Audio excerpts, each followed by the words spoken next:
Hello students, welcome back. In today's lecture we're going to discuss red blood cell production. We've already discussed the how of red blood cell production. In this lecture we're going to focus on the why. Why would you need to make more red blood cells? There are several superficial reasons why you would need to make red blood cells. Let's list a few of those reasons. The first one could be that you've been in an accident. Let's say maybe you were stabbed by a unicorn and you lost a lot of blood, and so you would need to make more red blood cells to replace the ones that are lost. And so let's put here. For our first reason, let's put stabbing by unicorn. Let's list another reason. Let's say you live in Livingston, Alabama, which is very close to sea level. Let's say you move to Denver, which is at a much greater elevation. At this elevation, the amount of oxygen in the atmosphere is going to be lower, and so you're going to have much less oxygen in your blood. And so for this reason, you would need to make more red blood cells. And so for our second reason, we'll put higher elevation. For number 3, let's say that some aliens come to Earth and they siphon off our atmosphere. And so when they do this, our atmospheric pressure is going to be much lower, and so much less oxygen is going to be able to get down to where we are. And so the fourth reason, let's put alien siphoning of atmosphere. For number 4, let's say that our planet becomes uninhabitable. We can no longer live here. And so let's say that Mr. Spock's descendants invite us to live on Vulcan with them. And let's say their atmosphere is not 21% like it is here, but it's only 15%. So there's going to be much less oxygen. And so for that reason, there's going to be much less oxygen in our blood. And for this reason, we would need to make more red blood cells. For our fourth reason, we'll put that we have to live on Vulcan. For our fifth reason, let's say that a mad scientist produces a microorganism that destroys most of the plants on Earth. When this happens, there'll be no plants to produce our oxygen. And so the amount of oxygen in the atmosphere is going to be lower. There's going to be less oxygen in our blood. And for this reason, we would need to produce more red blood cells.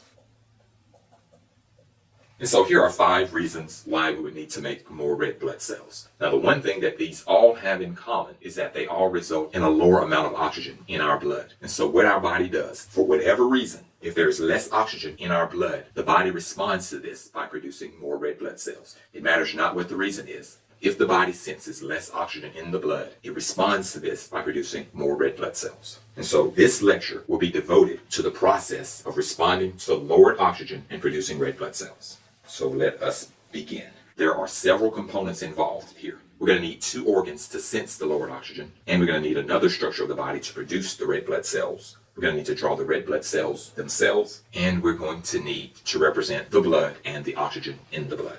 And so let's next get rid of our reasons and diagram those 5 components.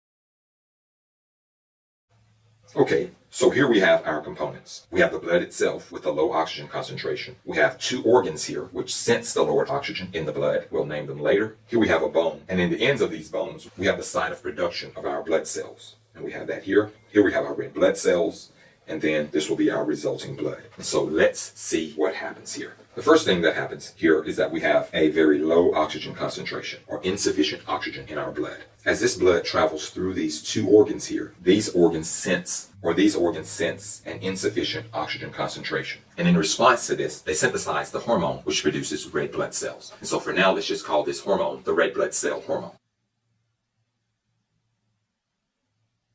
And so these 2 organs synthesize the red blood cell hormone. You've seen this one earlier, but we won't name it yet. And so once the red blood cell hormone is produced, it's going to stimulate this red substance in our bones to produce red blood cells. This red substance in bone produces red blood cells, and we'll name that shortly.